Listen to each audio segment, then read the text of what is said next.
Hi, Suki. Hi, Mummy Bear. How are you? I'm doing all right. Lots of stuff going on with medical school. It's quite intense, actually, because Yeah, it's full on, isn't it? we've already got our exams, our mock exams, on the 1st of November, and that's like in a month. Well, that's a Saturday, so that can't be right. No, the Monday, the 3rd. the 3rd. And then we've got our actual exams. Yeah, phew, on a Saturday. Oh my gosh. When No are your way. actual ones? And then the actual ones, well, the first load of exams, because of course they like to give us 2 loads of exams.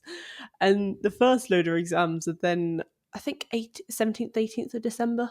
Right. So Okay. they're also coming up quickly as well. So it's quite like, oh my God. Yeah, but then you can have a nice relaxing Christmas. Exactly. We do get a long Christmas, which is very, Yeah. very nice. It's not bad. Anyways. And but- you're full of cold.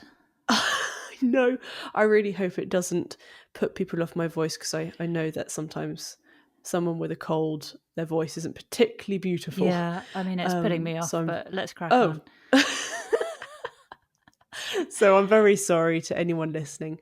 But I do want to say shout out to the wonderful and lovely Gokul, who had his apartment full of plants, and he was Yes. doing he was talking all about urban designing of gardens, the Yeah. architecture behind it. And This is Gokul, who was in Sheffield. Yeah. And he didn't have his own garden, so he Mm. was using other gardens. Exactly. And an he had these- amazing windowsill. Yeah, and he had the beautiful kind of courtyard area and the bins area that he's Yeah. created into little displays. Anyways, he talked about having an oxalis Oh, yes. inside as a pot plant, Yes. when you wouldn't really think of it as a pot plant, but actually I looked up and it's really good for different conditions, and it's really pretty as well, the flowers, but also mainly the leaves. Mm-hmm. Anyways, I went to the garden centre Your on favourite place. Sunday. Yep. and of course I had a mooch around. I actually found quite a lot of interesting things, but to say I got myself a baby You oxalis did. because of Gokul, Aw. and it's sitting on the windowsill, and it has these beautiful orangey pinky trifoliate leaves, and it's really, really gorgeous. It's very cute. You sent me a Mm. photo. You put it in a nice little pot.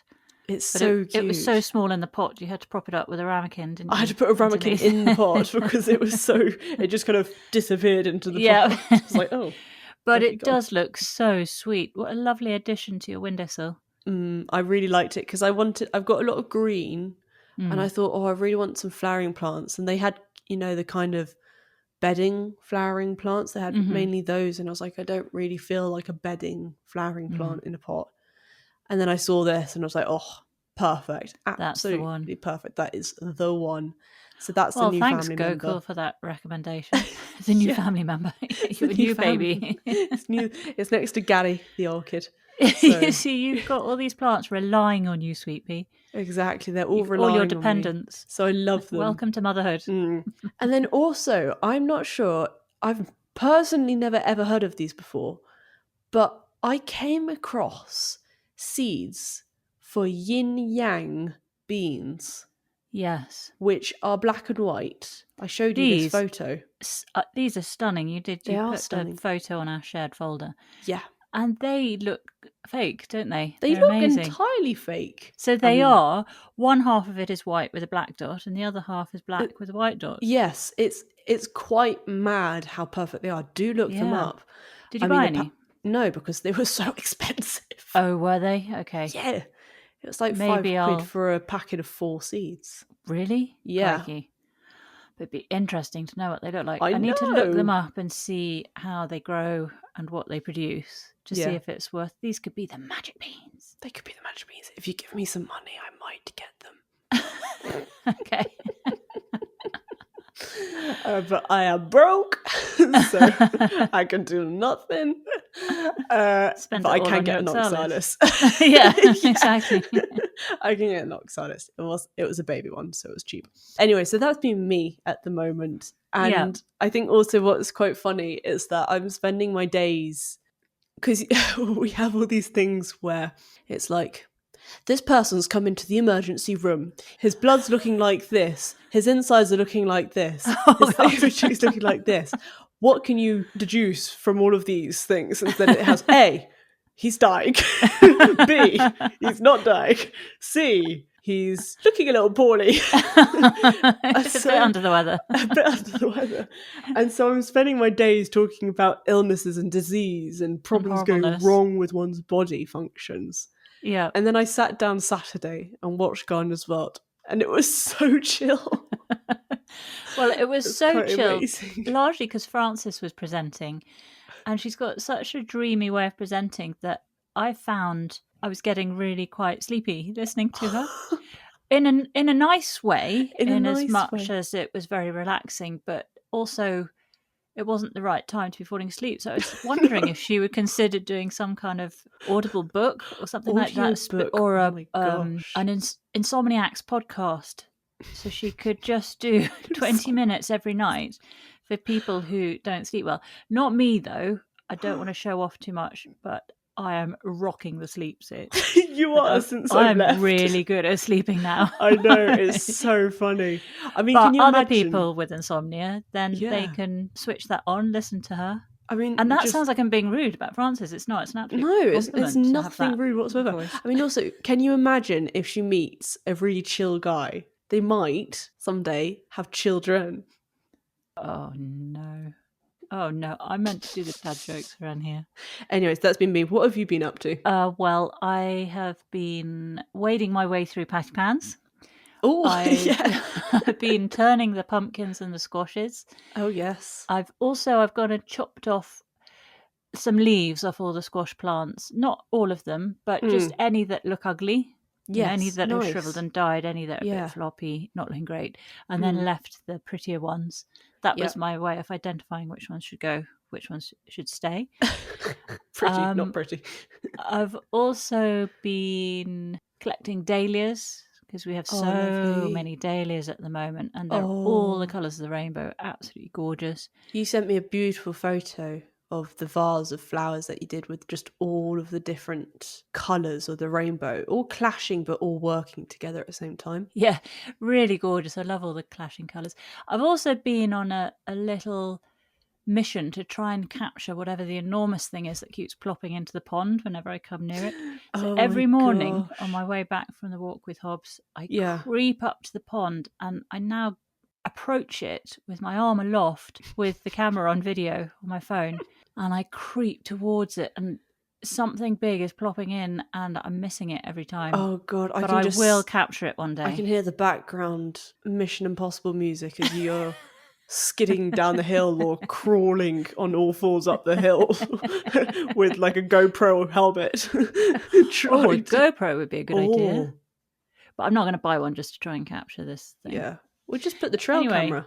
Watch this space. Oh, well, that makes far more sense. It does. Okay. I don't know why I haven't thought of that. I'll get the trail camera. Yeah. And then other than that, I've done a lot of strimming today. Oh, yeah. And I nearly joined this podcast with the strimmer still attached to me. Oh, why? Well, because the buckle on the harness has broken. So I'm using this sort of a clip that I found. Yeah. Like what are those climbers clips? Carabiner clips? Yeah, it's a bit like that. There's a very old thing. I don't know what it's from. It's got a weird hook on the end. Anyway, so I've used that. And then I finished the first battery worth of strimming. So I went up to get the other battery. I thought, well, I'll dump the strimmer here rather than take it all the way back.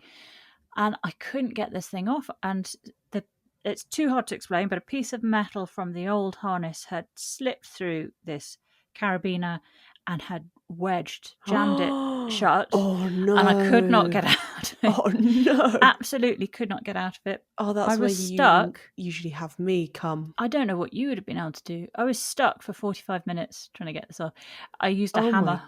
You used a hammer? How did the hammer work? Just to kind of unwedge the metal piece? I couldn't work out which way it needed to go, so I whacked it one way and didn't know if that was making it worse or not.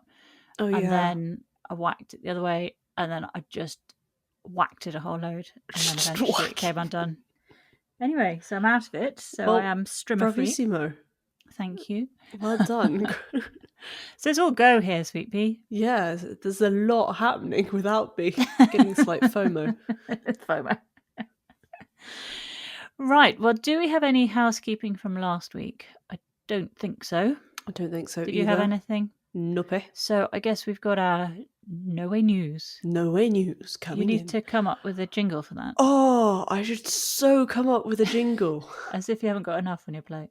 As if. Right, Sweet Pea. Yeah. The Germans. Oh, yes, the they are Germans. so innovative. Mm-hmm. German engineers have developed a micro hydro unit, and it's as small as or as big as a suitcase, and it draws power from streams. And it can supply electricity to around 12 homes, and it's designed to be low maintenance, which is right up my street. And they say that some of their models reportedly run maintenance free for up to 5 years, so it's a really useful little unit. It's just this suitcase sized thing.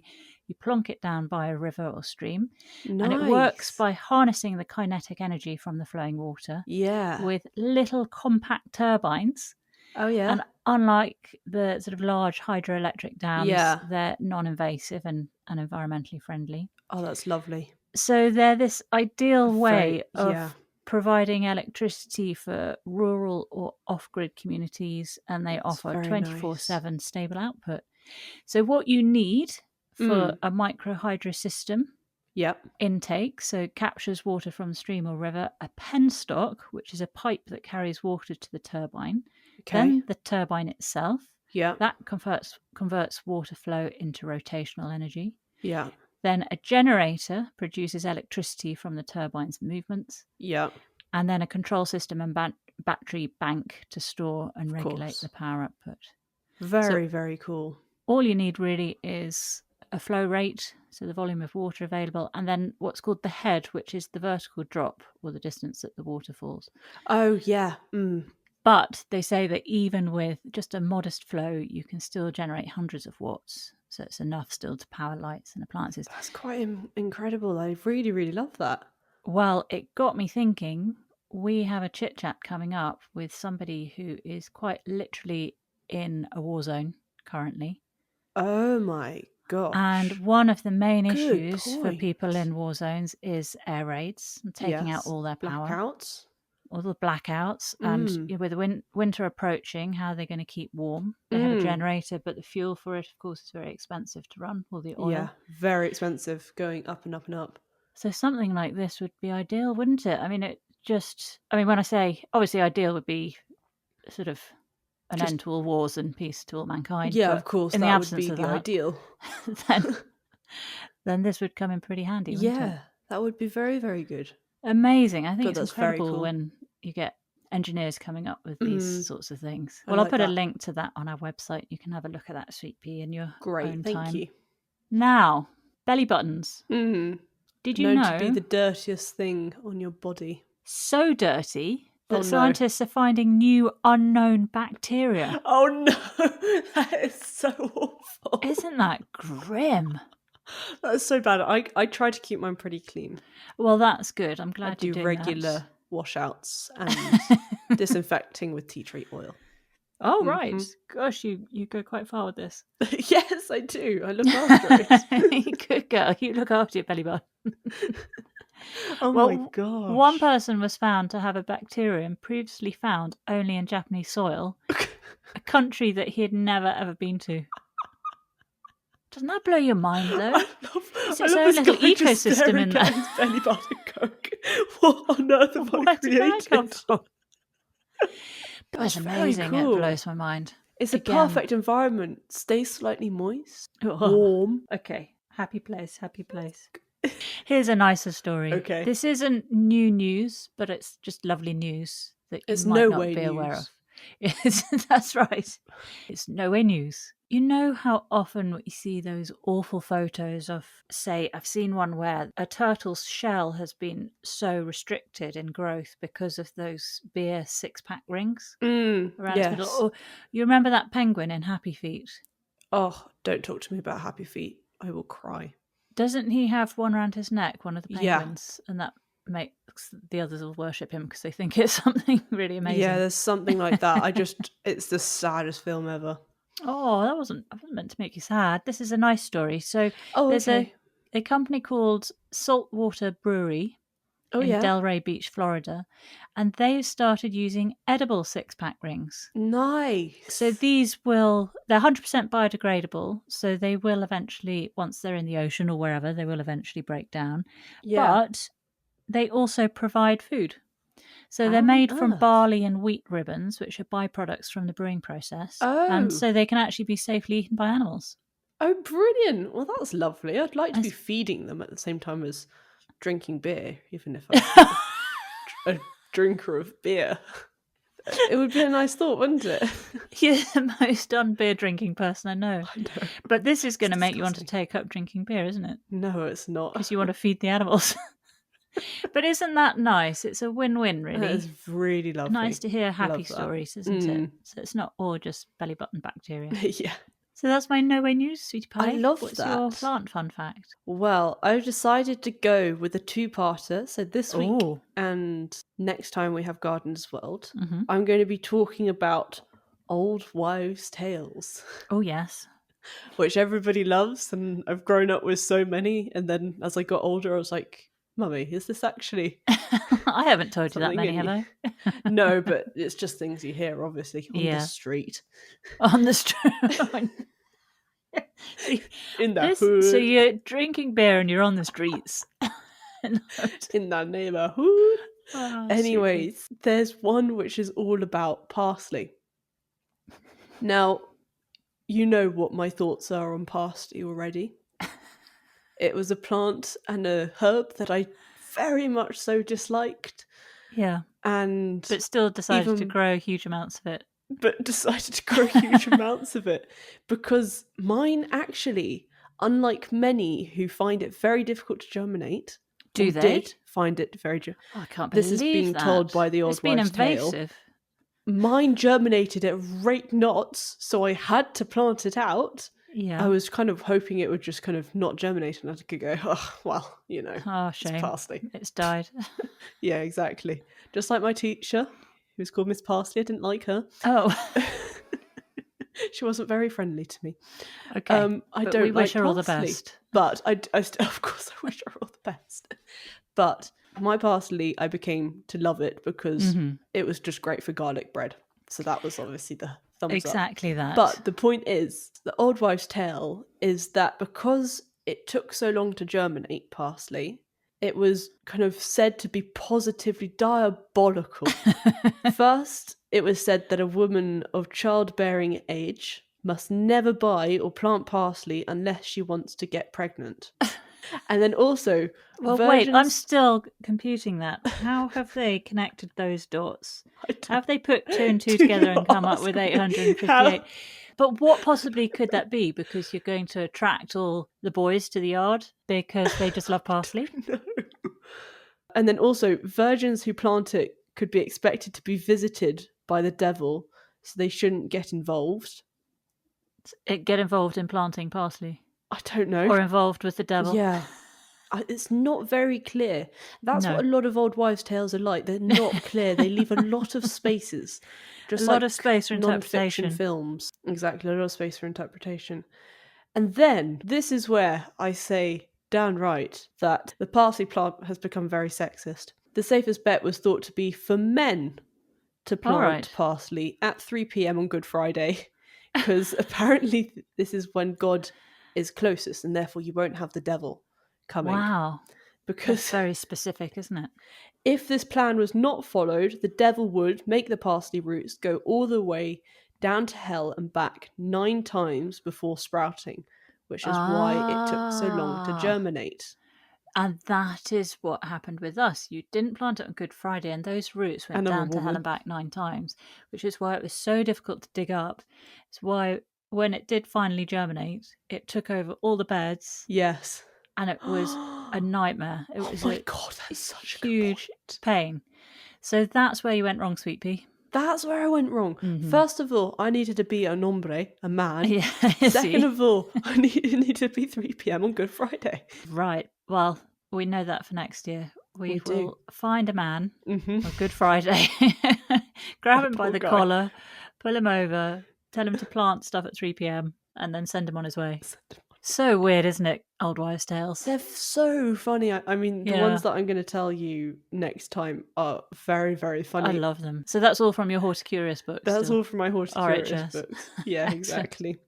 What was your animal fun fact? Well, this isn't an old wives' tale, but this is a Nope. carry-on from when you talked about snail water last week. Oh, yes. You taught me a thing or two there, and it got me thinking, and it got me Googling. Did you know that in the beauty industry, there's a product called snail mucin, which is trying to zhuzh up the word mucus? It's basically Mucus. snail mucus. Oh my gosh, where are you putting that? It's basically the snail excretion that you see, so all that slime Yeah. that they leave when they crawl. It's been found to be rich in components like hyaluronic acid, which we keep seeing all the adverts for beauty products, Yeah. glycoproteins, glycolic acid, peptides, and antioxidants. So it's supposedly hydrating, healing, and anti-aging, as well as making your skin brighter. Interesting. Well, it is, isn't it? So we shouldn't fear or be so rude about snails going forward, because they can produce different types of mucin or mucus or excretions. Yeah. For example, the mucin from a snail's foot helps the snail lubricate its path and stick to surfaces, so it's what allows it to kind of go upside down. Yeah. Things. Mm-hmm. And then the mucus from a snail's back is hydrating and antimicrobial. And both those properties are used in the skincare industry. So they harvest this slime and put it into beauty products. Wow. And not just that, they're also used in medicine, since they help with wound healing. And they're also used to treat gastric ulcers and infections after surgery. Oh. You come across that? Yes, in your first year of medical school? We've heard about gastric ulcers because of medication. Yeah. But well, if you're having problems, lick a snail. No, that nobody do that. No, that do not also do just that. sounds wrong. No, that I am not a medical professional. Please ignore I said that. Yeah. There are some quite unsavoury ways of collecting this mucin. There's one nice way is you basically collect the snail trail. Yeah. But they do produce more under stress, so they will stress the snails. They'll poke it with a stick or spray it with a small amount of sodium chloride to start that stress response. And the snails are in a machine, and then they collect the slime, and then the snails are kept in a safe place while they recover, and then they're released back to their homes, or at least that's what they want us to believe. Like with so many things in the beauty industry. Yeah, the other process, the snail shells get cracked and the snails' bodies are removed. And see, that's where it's wrong. That's where we figure something out which is incredible, and then we like to go make it really seedy and dark. Yeah, you can't help but feel there's got to be other ways of testing and utilising things like that. But I like that. That's very interesting. It's interesting, isn't it? We have another Gardener's World episode to recap. Shall we have a look at it? We sure do. Absolutely. This is Gardener's World 2025, episode 26, recap. Off we go. I just want to say this at the top of this recap. I think the overriding vibe of this week is slow-mo. Everything was in slow-mo. Did you find that? Yes, it was all in slow-mo. I know they like using their slow-mo camera setting, but they had their finger on that button for a lot. For a long time. I know. Which is great, and, like we said, it can help with going to sleep at night. But I can't help but think they could fit a lot more content into an hour long. Oh my gosh, that's a good point. If it was at normal speed. I wonder what it was like when they were only 30 minutes. Were they just really rapid fire and... So we now do this and then we pretend it. Yeah, that's a good point actually. Anyway, we have Frances Tophill, and she's at Damson Farm again. We saw with them Alison earlier this year in episode 14 with Alison and Twiggy Jenkins, the owners. And it's a lovely mellow morning light. It is really very pretty. Beautiful. And that's what's nice at this time of the year, isn't it? The oranges, that mellow light that you get. I'm so enjoying it on my morning walks at the moment. Yeah. And it's not too warm. I could have that. Oh, sweet pea, sorry. I don't have that. I'm in a city. Very You'll have to come home one weekend. Yeah, I will be coming home soon. But I do wonder how Frances' garden is coming along. Do you remember we haven't seen her garden. No. Have we seen it at all this year? I can't remember now. I don't feel like we have. She had just got it, hadn't she? And I remember she was having problems with bamboo getting in the way of her pond. Area. Yeah. I wonder how she's getting on with that. Who knows?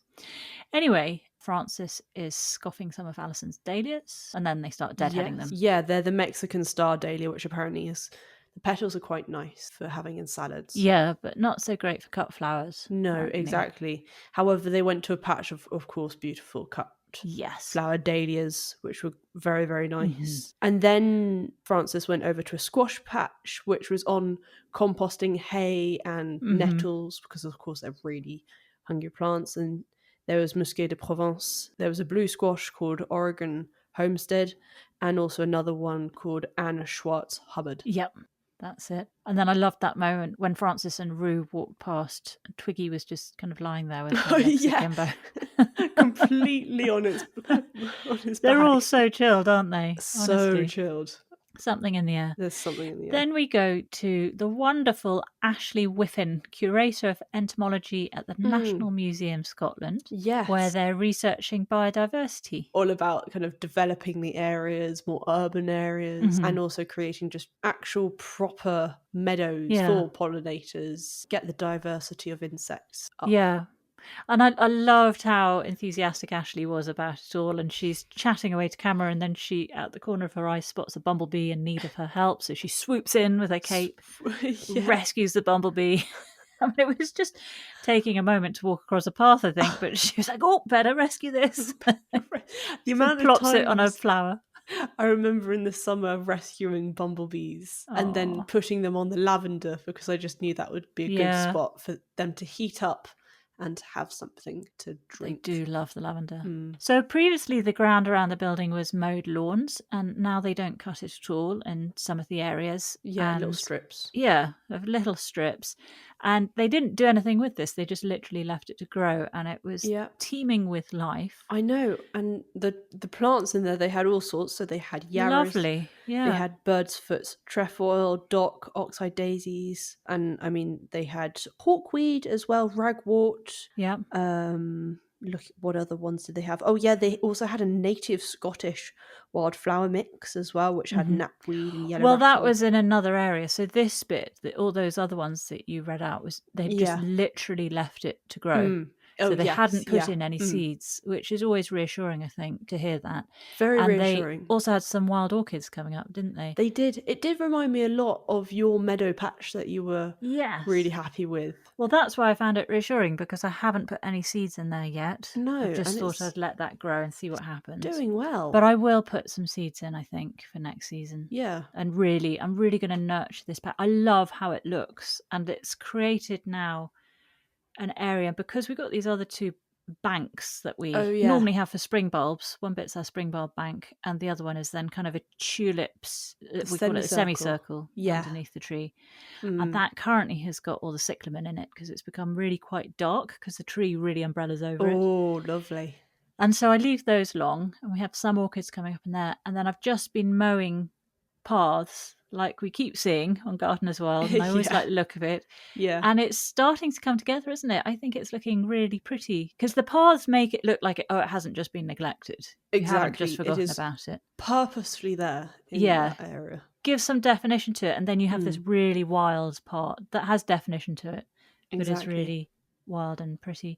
I love that. I think it's very, very pretty. And the ragwort, Ashleigh says, supports the cinnamon moth.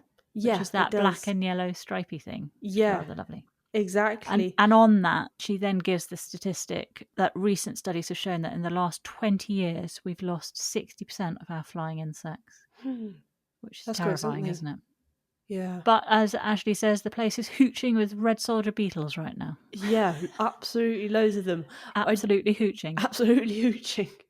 But then, of course, there was that other area of which I did say about the Scottish native wildflower bit. Yes, exactly. So then they had some building work done to paths, so that gave them a whole load of churned up soil on a bank. So they made use of that newly churned up soil. Yeah, and they had things in there like knapweed and yellow rattle. And then a new addition was the teasels as well, to give that structure, and also something for the birds, etc. We have one teasel above the pond, and it has provided so much shelter for bugs, so much pollen, nectar, the seeds for the birds. I mean, it's just loved, isn't it? It holds water beautifully in its leaves, doesn't it? Exactly, which are kind of Little morphed pools together. Yeah. On each side. I really love it. And it's I love it. So pretty when it's in flower, and then afterwards it's quite architectural. Yeah, is the term used, exactly. isn't it? When it's all just brown and spiky. Yeah. But it still looks lovely. Exactly. And then Ashleigh showed us inside a moth trap, where again Yeah. she used egg cartons. Do you remember Nate used egg Yes. cartons in I always his? use egg cartons. Ashleigh was carrying a handbag with her. Did we ever find out what was in her handbag, or did she just like to carry a handbag? I wondered if she had some important kit in there. Oh, I thought you were doing like a Vogue thing where they say, "What's in my handbag?" No. No. Well, actually, talking of that, I'll link back to that a bit later on because it's quite funny. Ashleigh studied forensic science followed by an MSc in entomology, so she's got this sort of Yeah. high academic side, and she's responsible for the care, curation, and development of the insect collection, which contains around 2.5 million specimens. Wowzers.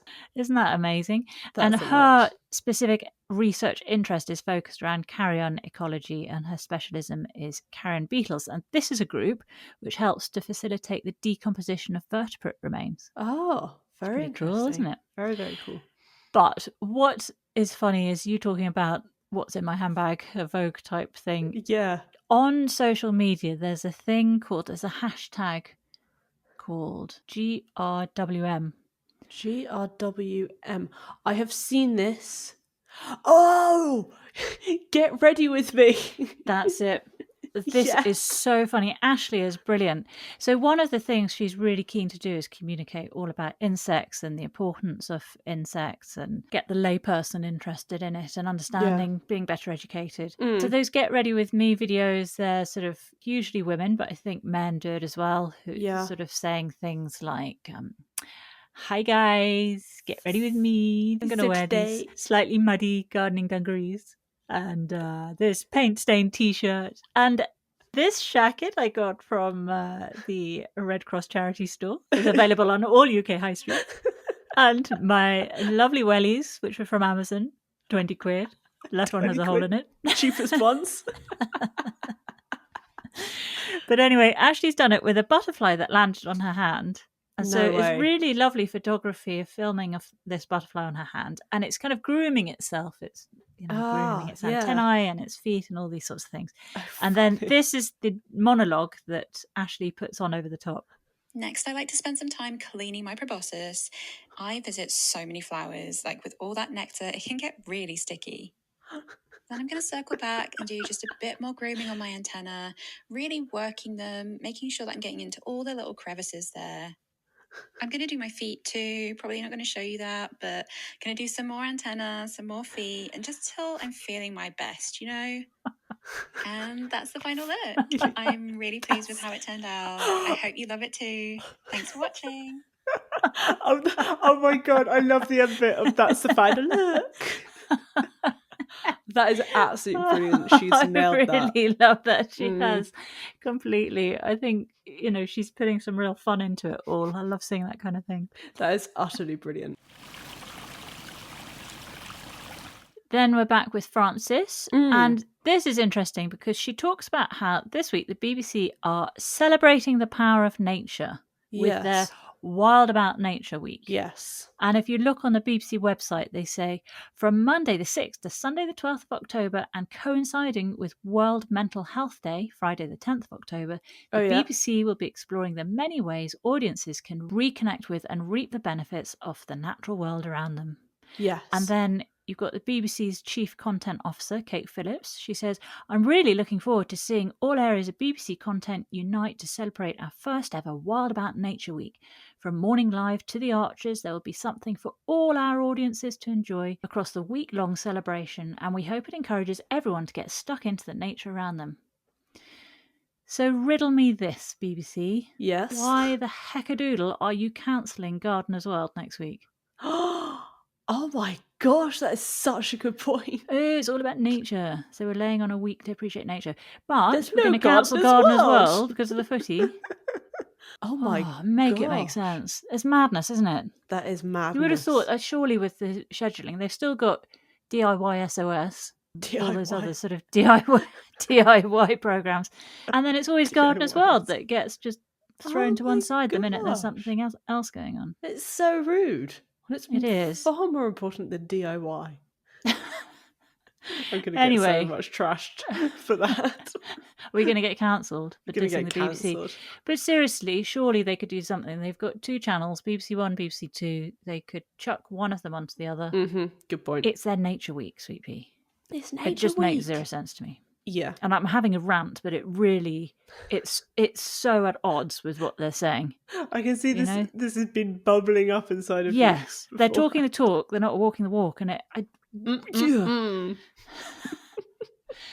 Anyway, so Frances is looking at a wildflower meadow. She is looking at the wildflower meadow and also talking about collecting seeds. Knapweed seeds, specifically. Knapweed, exactly. And also she talks about the beautiful flower heads of wild carrot. Yes, which we love. Crumple We up. have loads of those everywhere. The insects absolutely love those. Yeah, Even when they're open, they're this table, smorgasbord, and then when they're closed, they're shelter. Exactly. And then finally she goes into the greenhouse. It's a little rainy outside and she is getting some seeds of the Brad's atomic grape tomato. Yeah. And she's getting all the gel off them by putting them in, soaking them in water, and then they'll be left out to dry afterwards. This is no good. This is a far too laborious a process. Far too laborious. No, it's madness. You think I've got the patience to do that?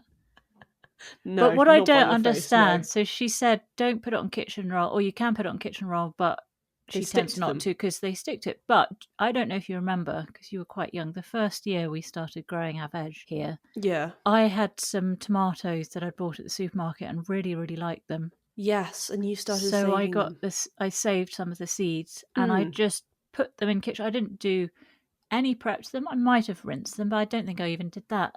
And then I put them in kitchen roll and I just rolled it up and then slightly forgot about that. Yeah. And then when it came to sowing the seeds, some were stuck, some kind of flicked off easily. Yeah. But then I just planted the kitchen roll in the soil. Oh my God, that's a good point. And it worked just as well. So this seemed like a huge amount of effort. Good, very good point, of course. I like that. But also another thing is to make sure that it's not an F1 hybrid, otherwise your plants will be different from the mother plant. Yeah. Then we go with Nick Bailey, who's talking colours. I've been looking forward to this one. Yeah. And he is at Cambridge University talking to Professor Beverley Glover. Yes. And this is all about how plants make the colours in their petals and the science of how we see colours.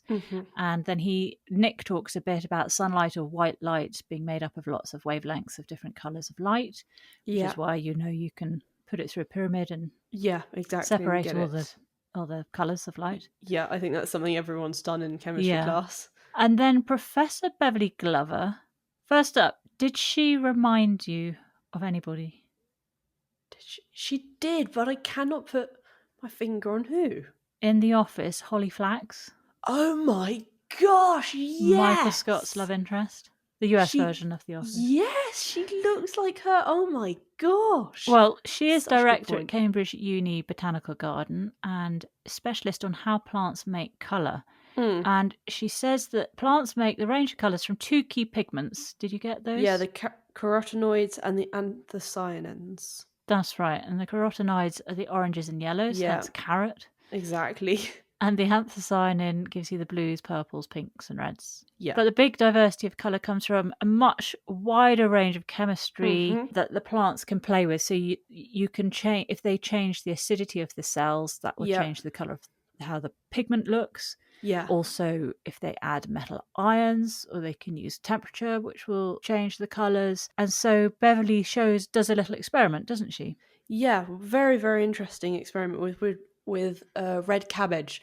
And I thought this is quite interesting that they used red cabbage because, of course, it just stains everything immediately because all those pigments just flush out very, very easily. I remember doing one lab experiment at school and we used spinach because the amount of chlorophyll in that there's so much and it comes out so easily, so we used the pigment of the chlorophyll and then we did some fun using refracting light off it, and you saw that actually you get a red light come off it because it's the opposite colour of green. But she was showing how in 2 test tubes with the pigment of the red cabbage, if she added acid to one, it would pretty much immediately go to a dark reddy pink colour. And in the other one, if she added more alkaline substances, it would go towards the blues. Yeah. So I think you could probably do that with household equipment. So she was using hydrochloric acid and then sodium hydroxide for her acid and alkaline. Yeah. But you could use a white vinegar, for example, Exactly. for your acid, and then you can And use bicarb. good old bicarb. Bicarb which we does use for everything. everything. If in doubt, well, I think those two, actually, that's interesting. I think those two products do everything. I use vinegar for cleaning I a huge do, amount yeah. and bicarb as well. Mm. But what I thought was weird was, because you know when you've got a hydrangea, if you add acid to the soil, you get blue flowers, don't really? you? And if it's more alkaline soil, you'll get the pink flowers, which is the opposite way to what happened here. So I looked that up to try and understand it a bit more, and it's due to how much aluminium the plant can absorb. So in acidic soil, aluminium becomes more soluble, and that sort of availability leads to the blue flowers. And in more alkaline soil, aluminium ions combine with hydroxide ions and become immobile. So it prevents the hydrangea from absorbing them. So with hydrangeas, it's less about the acidity and the alkalinity. It's more actually about the metal ions that she talked about, which can vary. But interesting, that's completely opposite way. Opposite way around. I like that. Very, very cool. I mean, the thing that we've seen this before, and I think we saw this actually with Rachel last year when she did all her stuff about flowers and colours and pigments. Yeah. Was the whole fact about if the cells are conical shaped, yes, they bounce the light off between them, and therefore the colour can be slightly richer because you're absorbing more, because the light's not just kind of pinging back off again. Which can be shown on two sides of the snapdragon. On the lighter side, the cells are flat, so just kind of like ping pong, off it goes. Exactly. Whereas if it's on the conical shape, it goes ping pong, ping pong, ping pong. Ping pong, ping pong. Through everything. Nicely put. Yeah. And then they show the Hibiscum trionum. Oh my gosh, the flower of an hour, which of course by its name tells you everything. Tells you everything you need to know, doesn't it? Does. And it's not a fragrant flower either, so it can't even use fragrance to attract the pollinators. No. And it just blooms in the morning, so it has to work hard to attract them. And Beverley explained how they do that. Yeah, using how it's like a CD with all of the slight grooves. The light obviously refracts and does all its shimmery stuff, which gives the beautiful rainbow colours that you get on a CD. And the petals have the same thing. And she showed, it's quite amazing how the crew are able to zoom in so perfectly on the flower and show the light shimmering off and all these different colours. So that's how it attracts, is through its beauty. It was really beautifully explained, I thought. It's so interesting because you just take it for granted. You just go, oh, look at these beautiful flowers. How lovely. Such a range of colours. How beautiful. And then you don't think anything more about it. How hard flowers work to get things right for themselves. Yeah, it's quite amazing. Well, Beverley initially went to St Andrews to study marine biology. So she was really into dolphins and whales in the ocean and Jacques Cousteau and all those wonderful things. But it was then in her second year that she had this epiphany that plants were a lot more interesting and doing way cooler things than all the animals were doing. And my initial thought was, nope. No. You know, my love of animals and especially the oceans, this wasn't resonating. But she made a very compelling point. She said that plants have to do all the things that animals do, but whilst being rooted to the spot. So they have to find a mate. They have to set their offspring off in life. They have to find enough to eat. While being rooted. Forget about that, don't you? So it suddenly makes you think completely differently about plants versus animals. I mean, obviously I want them all, but I can really see the draw of why she then pursued her sort of plant route. Pardon the pun.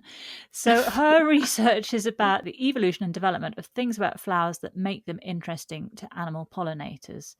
So she did a broad plant biology degree, then a PhD in plant developmental biology, focusing on flowers.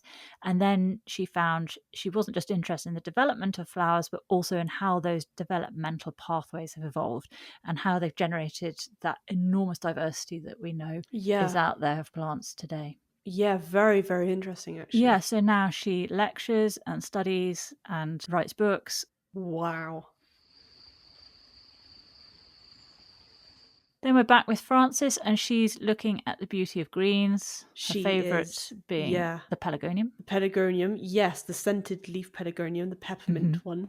She loved that one. And this was in a shady garden area for the containers. There was also a Pilia Taiwan silver, which I absolutely loved. It had gorgeous kind of variegation on it and the kind of jagged edge leaf. I really, really liked that one. And of course, hostas and ferns were in there.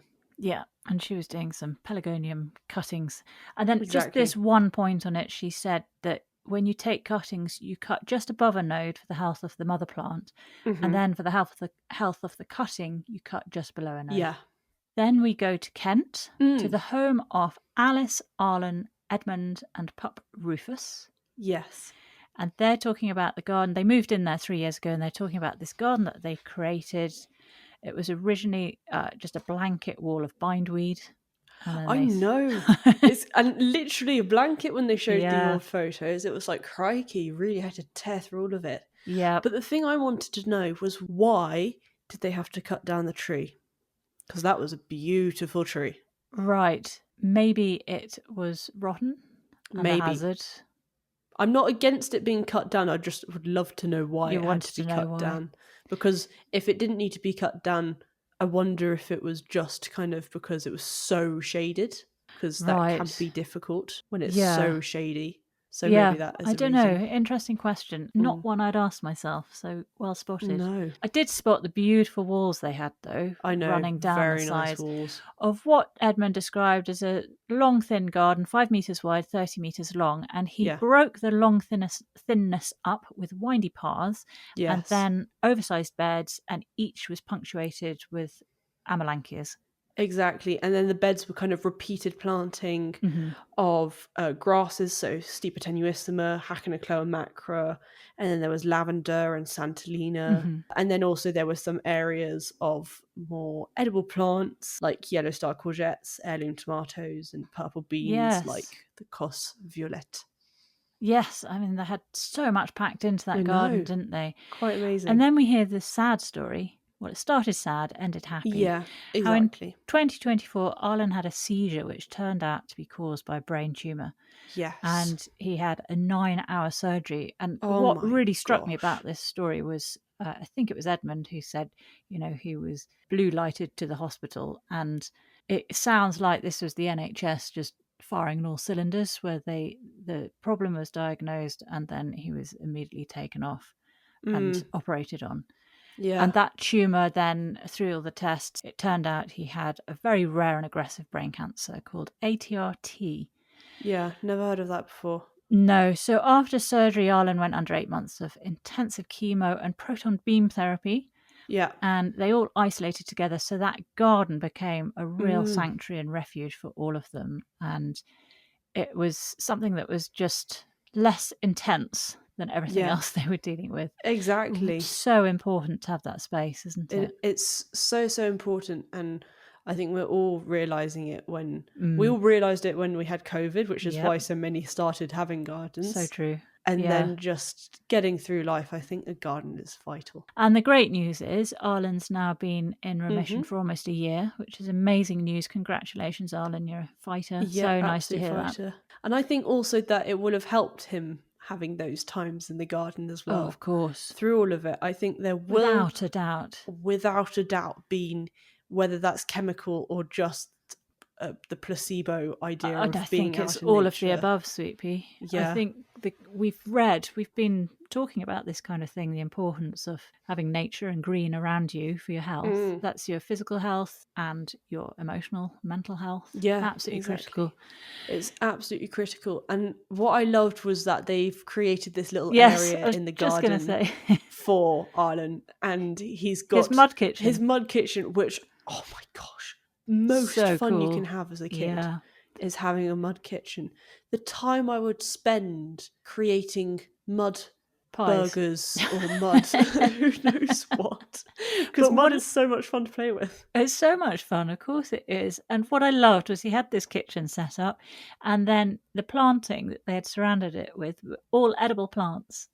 Exactly. Such a nice touch. So he could, he'd have his mud pie, but he could pluck a strawberry from one side Or a Have something calyx. genuinely edible. Exactly. I think that was really, really lovely. And then Alice talks about her favourite part of the garden, which is where they grow all their veg, and they have purple French beans. Big thumbs up from Huge us. thumbs up. As you said, the yellow star courgettes and some heirloom tomatoes. Absolutely. And then I loved how you see at the end Arlen clutching his veggie haul. Just this huge courgette and just this big load of veg. Yeah. Absolutely beautiful. It was really sweet. Well, Edmund has his own garden design and maintenance and gardening business. Really? I mean, Yeah. honestly, if he can create a garden like that, Yeah. what can he do? It's called Edmund Jackson Gardens in Kent. I'll put links to his website. He has a background in archaeology and anthropology, so he says he uses that knowledge when designing someone's garden for them. It's a good couple of skills to have. Yeah. when you're designing someone's garden. Mm. And he also works for the charity Thrive, which is a gardening for health charity. Oh, okay. Then we're back to Damson Farm. Mm-hmm. And Francis is admiring the Calamarostis brachytrica, Yep. which was accompanied by the purple eupatorium. But it was funny when they were talking about the Calamarostis, because Alison says, yes, it likes the drought, and then Francis says it also loves the wet. So they're both having success with it in their different environments. Exactly, but I think that's what you find for so many plants. It can For sure. so vary. But something that wasn't going to be so great for the upcoming summers of drought was going to be the Sanguisorba tana. So they were swapping that for the Aster lutetia, which is obviously more hardy, so they're popping that in. And then I just loved the shot of Frances up against the bifold doors and this beautiful, big, thick border behind her. And I thought, I really do love bifold doors. I thought we were going to say I do love big borders. No, I love bifold doors. You want the bifold doors. In my dream house, I'll have bifold not doors. Happening here. Okay, cool. Let's work towards that. And then big, thick curtains which you can put across. Keep it all cozy. Keep it all cozy. And a nice big fire. And a big wood fire. burner. And one of those really comfy couches where you sink into it and almost kind of disappear. And lots of soft furnishings, lots of scatter cushions and blankets. Exactly. That's always important. You know me to so me. well. I don't know why you do. Then we go to Rekha, Oop in the Peak District. Oop in the Peak District, yep. And she's having lots of successes. Oh, I mean, she always does, doesn't she? She had great chard, beautiful colours. The maize and the leeks were also really, really good. And also, she seemed to have a huge amount of nasturtiums everywhere. Yes, which I she loved. did. Just Loads. She trailing had over beds everything. full of them. Yeah. And then she was talking about how there's still stuff to sow. So she was looking at, I hadn't heard of this before, cauliflower sprouting deli stem white. Yes, never heard of it. It's an I F1 wonder how good hybrid it is. cauliflower. And it reminded me, I thought this is the time of year when I sow my purple sprouting broccoli. You need to sow the seeds directly in the ground. Right now? Now. What's my window? When do I have until? Maybe a week, but you want to Is get that it in it? before it starts getting too cold, I think. Well, I've got to clear the bed first. But from the photos that you sent me, I'm pretty sure that bed can be done in a few minutes. Okay. We'll see. We will see. But anyway, she's sowing that. She's also saying that you can sow other herbs like parsley. It's not Good Friday, Sweet Pea. It's not Good Friday. I am It's not not an at ombre. 3 p.m. And coriander and other ones as well. Yeah. And then garlic, of course. Rhapsody. Yes, garlic rhapsody, 5 centimetres deep, 10 centimetres across. Looking good. Yeah. And also good to have the soil with leaf mould in to keep all the moisture and stuff. Yeah. And then she's in the kitchen making a chutney. She's making it out of courgettes, chilies, onions, tomatoes. Everything in there. Everything in there. Then she makes up some vinegar, sugar, some spices, all into big pots, stirs and waits till it gets nice and thick. She says really let it thicken slowly. It's worth the wait. Yeah. And then into jars. Into jars. Oh, it's really lovely when you can put things into jars. It is. I'm just not. I love chutney, but I'm not. It's jam and chutney. I mean, chutney's basically a jam. You just start glitching like it's all the a sugar. machine when you see all sugar. I watch you start slightly kind of It's the itchiness comes over me again. So I won't ever be making that, but it did look really cool. And I can imagine how nice cool. to have, just to be able to reach into your pantry and have all this ready-made stuff from your haul from earlier in the year. How delicious.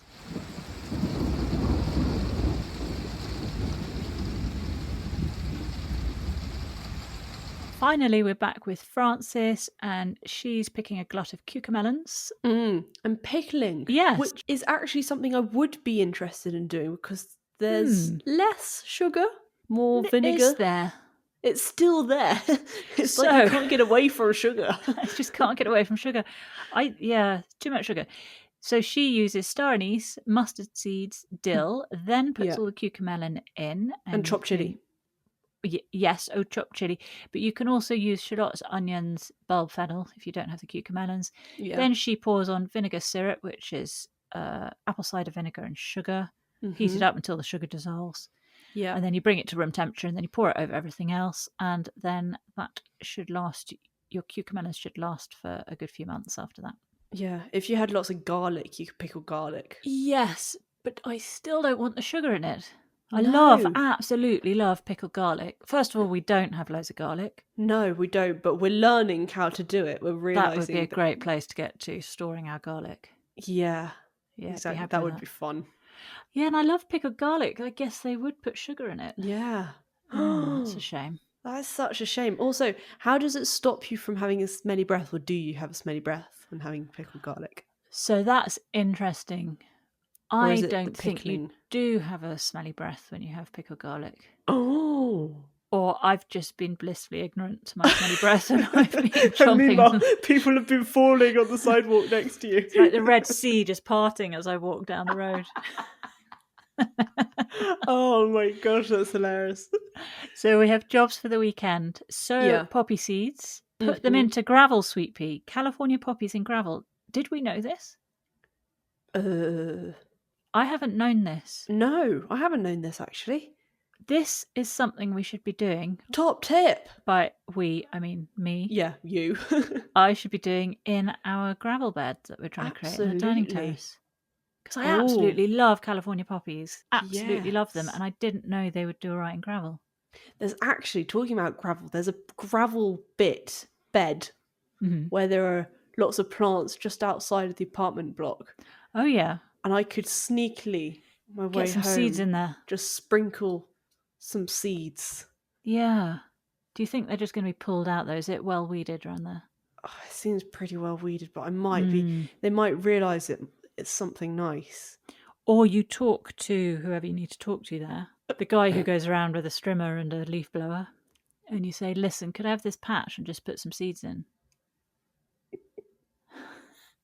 I think when you're such an introvert like me, you try not to have conversations with people. Yeah, just head down in, up to your apartment. Yeah, head down, out. Do not talk to me when I'm getting inside or out. Oh, sweet pea. Yeah. Well, I don't know what to say. You've just told me about a great patch of gravel that you're never going to be able to use. I'm going to try anyways. We will see how it goes. And if I see them weeded put on the side, I'll just put them back in again. Well, back to jobs for the weekend. Harvest beans for drying and then tidy paths. Of course. Which is what Matey with the leaf blower and the strimmer will be doing when he sees little seedlings growing up in the gravel. Oh, no. He'll be tidying. Please don't do that. Sweet pea, your favourite plant? Was the Pilia Taiwan Silver. With its beautiful, variegated leaves in the shady area. Right, yes. Yes, around I really, by the really Pelargoniums. liked that. Yeah, well done for finding one, because I struggled really to find plants this week. Yeah, it was less about plants, more about specific things about plants, if you know what I mean. Yeah, so I went with the knapweed from Ashleigh's segment, and then Frances was collecting the seeds of it. Or maybe Rekha's that cauliflower sprouting deli. The cauliflower sprouting stem white, the cauliflower sprouting daddy stem white. So maybe that. That was also very, very cool. Nice. Yeah. Good plant. And your top takeaway? My top takeaway is doing Get Ready With Me. with pollinators, because I'm sorry, but that is absolutely hilarious. Oh, that has hit the nail on the head. She really hit the nail on the head. It is a very funny video. I will put a link hilarious. specifically to that video so you don't have to trawl through her Instagram page. But Yeah, it's worth seeing because it's beautiful imagery of this butterfly, and it is just giving itself a good clean, and it's totally relaxed on her hand. It's so funny. I love that. What was yours? Mine is sowing the California poppies in the gravel. Yes, that's what I'm going to try for sure. Good idea. Well, next time, so not this Friday, not coming back next 2 weeks. So it's 17th of October for the next Gardener's World. Yes. Monty has plenty of ideas to make the most of the season, from creating new plants for free by dividing herbaceous perennials to planning a dazzling spring display by sowing iris bulbs. Ooh. He's also planting elephant garlic for next year's kitchen and Asian greens to keep his salads fresh all winter long. Yes, he does, doesn't he? Yeah. He does do that. Carol Klein, great, Yay. reveals some new seasonal planting combinations to keep gardens bursting with colour even in the coldest months. Meanwhile, nice. Joe Swift visits an inspiring Bristol project that's transforming lives through gardening, a space where people and plants grow together. Cool. Plus, a passionate gardener growing flowers that he thinks are the drag queens of his borders, and a bold garden experiment tackling the challenges of climate change head on. Very nice. Looking forward to that. Me too. Just have to wait a bit. But if you are missing some gardening type content, then fear not. Fear not. We have a chit chat.